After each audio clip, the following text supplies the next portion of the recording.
On passe au sport avec Florent Rodeau. Bonjour Florent. Bonjour Raphaël. La Ligue des Champions reprend ses droits ce soir avec la suite des huitièmes de finale retour. Oui Raphaël, 2 matchs au programme ce soir. Manchester City, Dynamo Kiev et Atlético Madrid, PSV Eindhoven. Et pour les Madrilènes, la victoire est obligatoire après le 0-0 obtenu aux Pays-Bas. On comptera bien sûr sur Antoine Griezmann, l'attaquant français et titulaire aux côtés de Yannick Ferreira Carrasco. Face à eux, des Hollandais déterminés à retrouver les quarts de finale de la compétition. Et pour cela, ils s'appuieront sur l'expérience de leur coach, Philippe Cocu. Il vous parle d'ailleurs de l'incroyable ambiance qui l'attend ce soir au Vicente Calderón, l'antre de l'Atlético Madrid. Nous avons déjà joué plusieurs fois dans des ambiances comme celle-ci, contre de très bonnes équipes et dans de très beaux stades. C'est exactement ce dont a besoin un joueur pour être motivé et avoir plus d'énergie. Même si nous n'aurons pas nos supporters dans le stade, ce devrait être une motivation supplémentaire. Dans l'autre match de la soirée, je vous le disais, Manchester City va tenter de conforter son avance du match aller. Une victoire 3-1 sur le terrain des Ukrainiens pour les quarts de finale. Donc, ils vont essayer de se qualifier pour les quarts de finale qui n'ont jamais atteint dans leur histoire. Suite et fin de ces huitièmes de finale, retour demain avec 2 belles affiches au programme. Vous les découvrez, Bayern Munich-Juventus et Barcelone-Arsenal. On en parlait hier, le limogeage de Willy Sagnol de son poste d'entraîneur à Bordeaux. Son remplaçant a dirigé sa première séance d'entraînement dès la matinée. Oui, et ce nouvel entraîneur, c'est Ulrich Ramé. Il a dirigé, vous l'avez dit, sa première séance. Vous découvrez les images. À ses côtés, son adjoint, Pierre Espagnol. L'objectif est clair, préparer au mieux la réception de Bastia dimanche. Une rencontre évidemment cruciale pour le maintien des Bordelais. Premier contact, premier discours et donc première conférence de presse en compagnie de son président, Jean-Louis Triot. On va écouter Ulrich Ramé. Dimanche, c'est un match ultra important. On a besoin de tout le monde, que ce soit en interne, que ce soit à l'extérieur. Voilà.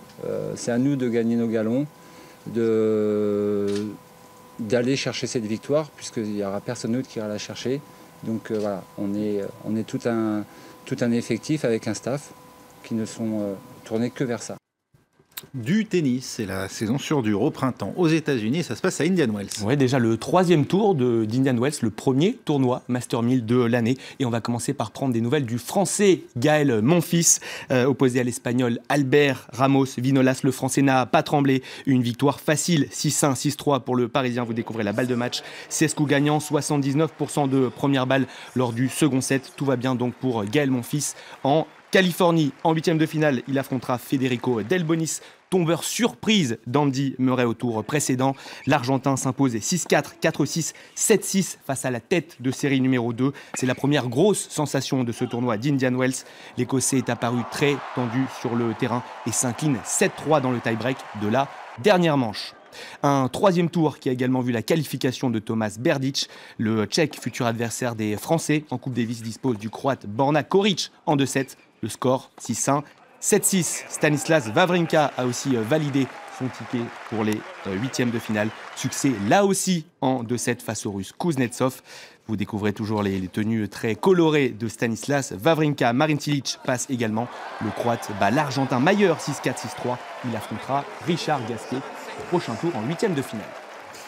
Puis on termine avec les États-Unis où une athlète américaine a décidé de porter le hijab, le voile, lors des Jeux Olympiques qui se disputeront à Rio cet été. Oui, c'est tout simplement une première dans l'histoire de l'olympisme américain. Elle s'appelle Ibtihaj Muhammad. Elle fait partie de l'équipe américaine de sabre. Et vous l'avez dit, elle portera donc le hijab dans les JO qui commenceront les 5 et 6 août prochains à Rio. Pendant la compétition, donc sous sa tenue, pendant les compétitions et pendant la cérémonie d'ouverture. Si elle participe évidemment à la cérémonie de fermeture, elle la portera également.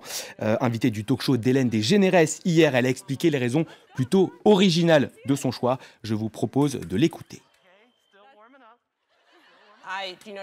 J'ai essayé plein de sports, mais à chaque fois, ma mère devait modifier ma tenue pour ajouter des manches longues ou un pantalon. À mes 12 ans, on ne savait pas quoi faire. C'est là qu'elle a remarqué que dans mon école, des jeunes portaient des masques, des pantalons et des manches longues. Donc elle m'a dit « Je ne sais pas quel sport c'est, mais quand tu seras au lycée, je veux que tu essaies. »